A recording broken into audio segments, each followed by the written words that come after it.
Guys देखिए, मैं again आप लोगों के पास आ गई हूँ। आज मेरी मम्मी के मुंह से सुनते हैं उनके बचपन की एक स्टोरी। मम्मी के मुंह से सुनने से पहले दिखा देती हूँ मेरे पापा क्या कर रहे हैं। ये देखिए, मेरे पापा मोबाइल में वीडियोस देख रहे हैं। तो चलिए स्टार्ट करते हैं। मम्मी स्टार्ट करो। হ্যালো বন্ধুরা, আবার চলে আসলাম আপনাদের সঙ্গে চায়ের সাথে একটু গল্প করতে। ঠিক আছে, এবার তাহলে গল্পটা শুরু করা যাক। গল্পটা হলো, আমাদের তখন বেশ খুব একটা যে বড় আমি তা নয়, 8 কি 9-এ পড়ি। আমরা জয়েন্ট ফ্যামিলি, মানে আমার বাবার 3 ভাই সব একসঙ্গে আমরা থাকি, ভাই বোনেরা সব একসঙ্গে।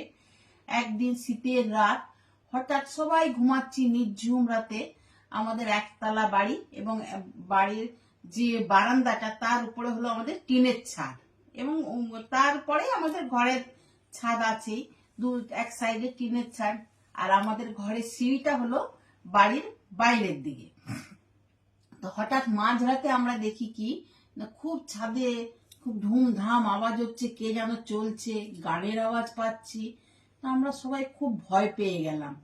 ভয় পাওয়াতে আমাদের বাড়ির পাশের বাড়ি ওদেরকেও আমরা জানলা দিয়ে অনেকবার ডাকাডাকি করতে, তখনকার দিনে তত মোবাইল ল্যান্ডফোনও ছিল না, স্মার্টফোন তো কোনোই নয়। তো ওদেরকে ডাকাডাকি করতে, ওরা তখন বলছে আচ্ছা দাঁড়ান আমরা দেখছি। ওরা তখন ওদের জানলা দিয়ে আমাদের ছাদে দেখছে কে যেন হেঁটে চলে বেড়াচ্ছে। এটুকুই আমাদের ও বললো যে হ্যাঁ আমরাও দেখতে পাচ্ছি কে একজন হাঁটছে। তখন তো আমাদের আরো ভয় লেগে গেল। আমরা ভাবলাম কি ব্যাপার, এত রাত্রে কি তাহলে চোর এসেছে? এইটা ভেবে তখন দাদারা বাবারা আমাদের যারা বড়রা তারা কি করলো, সব লাঠি ফাটি নিয়ে দরজায় কোন রকম বড় বড় টর্চ নিয়ে টিয়ে ওরা, আমরা তখন সব আমাদের দাদারা সব বাবারা কাকারা দাদারা সব বড় বড় টর্চ ফর্চ নিয়ে তখন সবাই যাচ্ছে।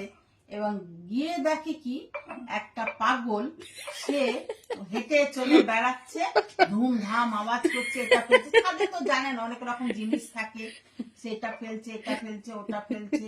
এবার তাকে অনেক চেষ্টা করা হচ্ছে নিচে আনার জন্য, খাবারও দেওয়া হচ্ছে। দেখ, খাবার দিলে সে খাবার নিচ্ছে না, সে তো পাগল, তার তো কোনো অনুভূতিই নেই।